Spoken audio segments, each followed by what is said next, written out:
My parents abandoned my 4-year-old at a church because I wouldn't fund my golden sister's failure. The judge called it child endangerment. My sister Ashley is 32 years old. She has never held a job for longer than 3 months. My parents have bailed her out of every mess she's ever made: credit card debt, failed business ideas. I, on the other hand, was the responsible one. The one they called when they ran out of money. Last month, Ashley crashed her uninsured BMW. She needed $15,000 for damages and legal fees. My parents called me, demanding I transfer the money from my savings. "It's for your sister," my dad said. "Family helps family." For the first time in my life, I said no. I told them I was saving for my son Leo's tuition. They screamed. They called me selfish. They hung up. A week later, I had a medical emergency, a burst appendix. My husband was out of town on business. I had no choice. I called my parents, desperate, asking if they could watch 4-year-old Leo while I went into emergency surgery. They sounded surprisingly sweet. "Of course, honey, we'll take care of him." I woke up from surgery 5 hours later to 14 missed calls and a voicemail from a police officer. My blood ran cold. I called back, my hands shaking.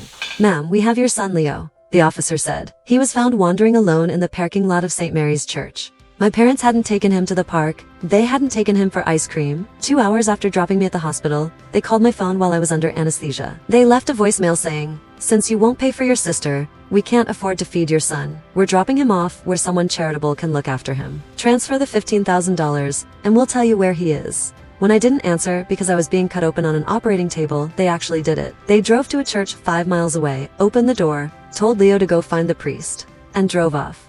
They thought it was a bluff, a power move. They thought I'd wake up, panic, and wire the money. Instead, a frantic parishioner found my terrifyingly confused son and called 911. I didn't wire money. I pressed charges that my parents were arrested that night for child endangerment and neglect. In court, their lawyer tried to argue it was a misunderstanding, a lapse in judgment due to stress. My mother actually wept, saying, "We were just trying to teach her a lesson about sharing well."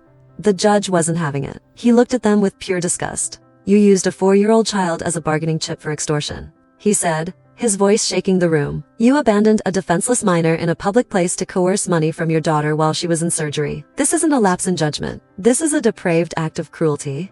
He sentenced them both to 18 months in prison. He also granted me a permanent restraining order. My sister Ashley, she didn't get her $15,000 without my parents to enable her. She had to sell her car and move into a shelter. I haven't spoken to them since. My son is safe, loved, and will never know them. They wanted to teach me a lesson about family. They did. They taught me that sometimes the safest place for your family is as far away from your relatives as possible.